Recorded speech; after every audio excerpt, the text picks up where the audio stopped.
Today we'll be witnessing incredible moments when wrestlers get outsmarted by the referees, such as this. This? He got you! He got you! Oh, Regal's nuts! He got him! And even this. Starting things off with the Bella twins. Now, they were known for cheating during matches. It was a move called twin magic. They would always get away with somehow swapping roles halfway through a fight. Twin magic! Little twin magic!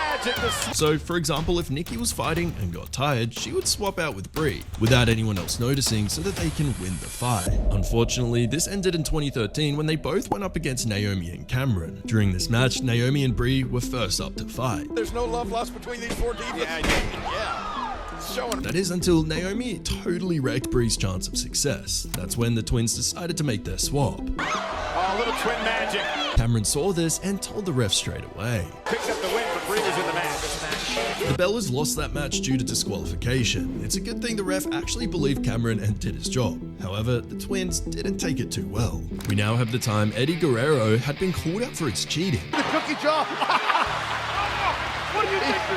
He was also one to get away with it multiple times, but in the 2004 SmackDown where he went up against Rey Mysterio, Guerrero found himself at the end of his game, when the ref had noticed he was not playing by the rules. Guerrero had taken the opportunity of Booker T knocking out the ref and staged a scene where it made it look like Mysterio had hit Guerrero with the championship belt, but the ref caught him mocking Mysterio while an argument broke out between the two.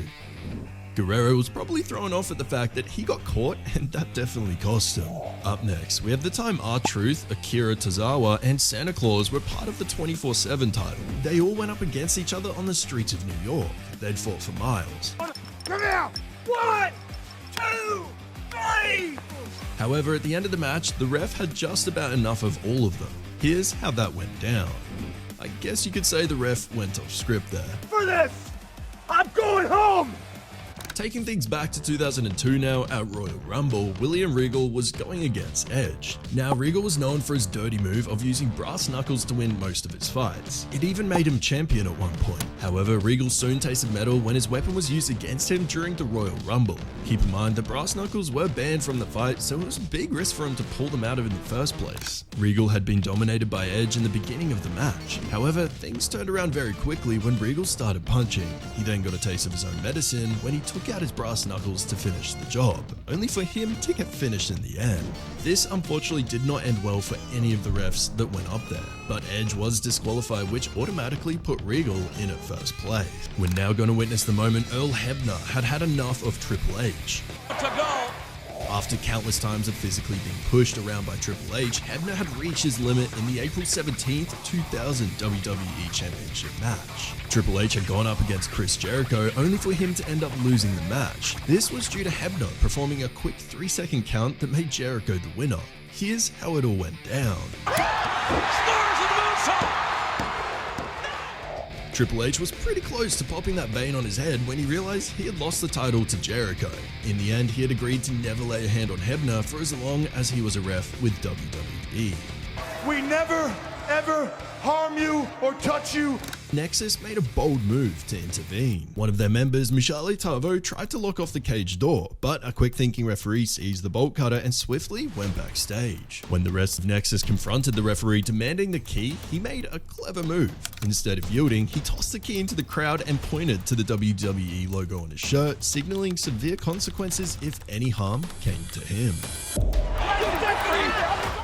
Despite John Cena's courageous efforts and even making Sheamus tap out, victory slipped from his grasp as Nexus interfered with the match. In a twist of fate, Sheamus emerged triumphant, with Nexus ensuring Cena couldn't escape the cage before Sheamus, securing his victory in the end. Moving on, at Extreme Rules, wrestling fans were treated to a high-stakes showdown between The Miz and Dean Ambrose for the Intercontinental title.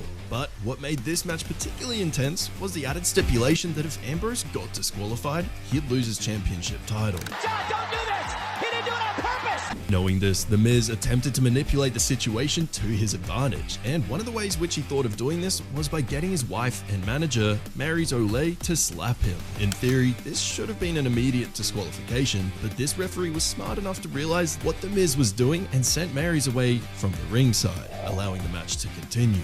The Miz were hoping the referee would call the disqualification, but the official official. But in the end, The Miz delivered a devastating, skull-crushing finale to Dean Ambrose, sealing the victory and becoming the new champion despite his cheating and the referee's quick thinking throughout the match.